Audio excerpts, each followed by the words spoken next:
साथ ही सभामुख महोदय, मैं प्रत्येक देशवासी से कल की घटना के बाद अपने आप को, अपने स्वास्थ्य की सुरक्षा करें और एक दूसरे की सुरक्षा करें, मैं विनम्र आग्रह करती हूँ। अब मैं नीति कार्यक्रम में आ रही हूँ सभामुख महोदय। यह नीति कार्यक्रम बिल्कुल बैंकरप्ट है, आइडिया के दृष्टिकोण से खोखला है। ये कोरोना के समय का, ये कोरोना संक्रमण के समय का नीति और कार्यक्रम है। ये कहीं से भी प्रमाणित नहीं होता है। बिल्कुल वही पुरानी बातें। स्वास्थ्य को प्राथमिकता दी गई है।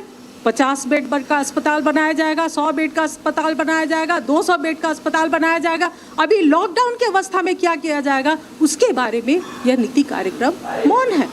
लॉकडाउन के कारण चारों तरफ अभी पर्दा है। पर्दा तो अभी उठा ही नहीं है।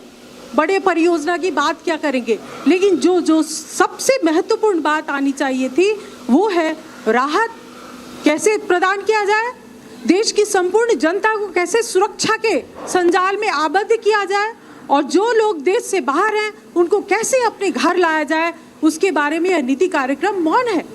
सभामुख महोदय, किसी भी नागरिक का या व्यक्ति का जो उसका घर पे और उसके परिवार पे अधिकार होता है, वो राज्य का व्यक्ति के ऊपर जो अधिकार होता है उससे बहुत उच्च होता है। इसलिए राज्य व्यक्ति के घर और परिवार के साथ रहने के अधिकार का हनन नहीं कर सकती है। लोग घर आएंगे, बीमार होंगे, इलाज होगा या नहीं होगा, मृत्यु प्राप्त करेंगे या नहीं करेंगे, वो दूसरी बातें हैं। सबसे पहले जितने भी देश विदेश में जो लोग हैं अपने घर और परिवार जाना चाहते हैं, उनको घर परिवार पहुंचाने की व्यवस्था सरकार तत्काल करे।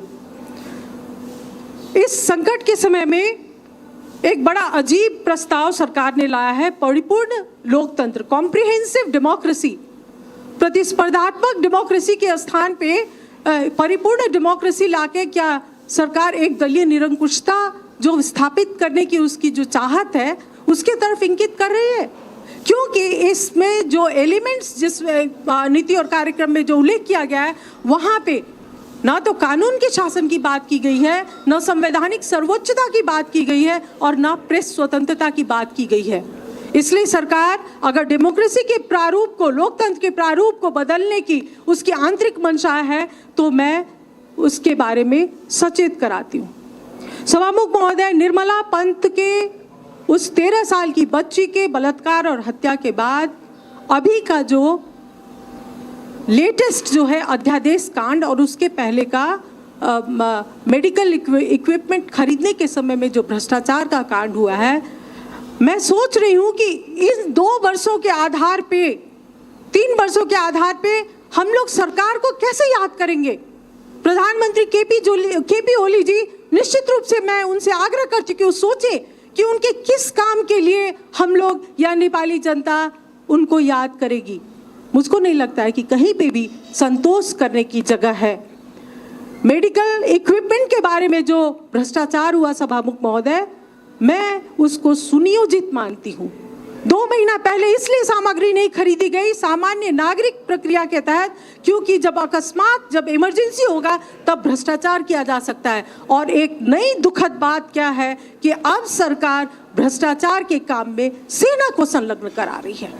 सरकार सेना को भी भ्रष्ट कर रही है। सरकार सेना को व्यापार देके भ्रष्ट कर रही है।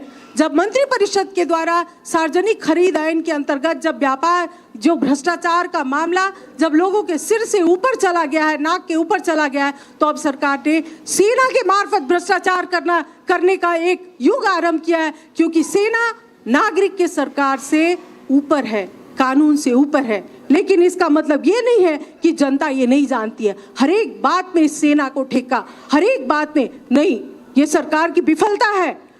स्वास्थ्य सामग्री कोरोना शुरू होने के बाद अगर सरकार यहाँ पे नहीं ला सकी है, ये सरकार की पूर्ण विफलता है। और प्रधानमंत्री केपी ओली जी, इसके बारे में सारी जनता के सामने में उनको माफी मांगनी होगी। अब मैं सुनकोशी परियोजना के बारे में बात करना चाहती हूँ। सभामुख महोदय, 2046 साल के बाद निरंतर सुनकोशी कमला डाइवर्सन के प्रोजेक्ट की बात आई है, लेकिन अब सुनकोशी मरीन ड्राइव लाया जा रहा है, बहुउद्देशीय प्रोजेक्ट लाया जा रहा है। प्रदेश नंबर 2 को सिंचाई की आवश्यकता है, बिजली से भी ज्यादा सिंचाई की आवश्यकता है। सरकार बिजली बनाएगी, वो बेचेगी, लेकिन जनता को पानी चाहिए। इसलिए ये सुनकोशी मरीन ड्राइव को हटाकर सुनकोशी कमला सिंचाई परियोजना लाया जाए। मैं निजगढ़ की बात कर रही हूँ सभामुख महोदय, क्या सरकार को पता नहीं है कि निजगढ़ के मामले में सर्वोच्च अदालत में मुद्दा चल रहा है? जब कोई मुद्दा विचाराधीन है तो उसको इस संसद में उठाने की हिम्मत कैसे सरकार ने की? क्या सरकार ने सर्वोच्च अदालत को ललकारा है या फिर सर्वोच्च अदालत को दबाव में डाला है? साथ ही सभामुख महोदय, बहुत सारी बातें, लेकिन सत्य निरूपण तथा मेल मिलाप आयोग, जिसके कारण आज भी शांति प्रक्रिया अधूरी है और लोग अटके हुए हैं। बेपत्ता व्यक्ति के संबंध में जो विधेयक है वह कानून का रूप नहीं ले पाया है, जिसके कारण शांति प्रक्रिया अधूरी है। शांति प्रक्रिया सरकार कब पूरी करेगी?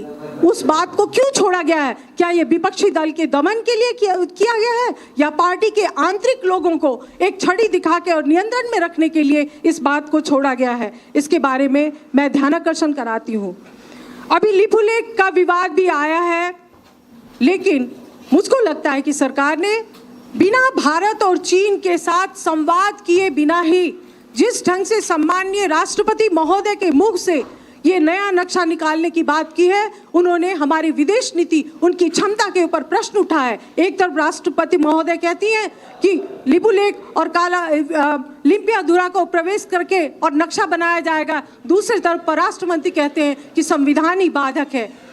सभामुख महोदय, विदेश नीति जुआ नहीं है, गैम्बलिंग नहीं है। वहां पर आप अपने दो छिमेकी देशों के साथ बात कर रहे हैं। इसी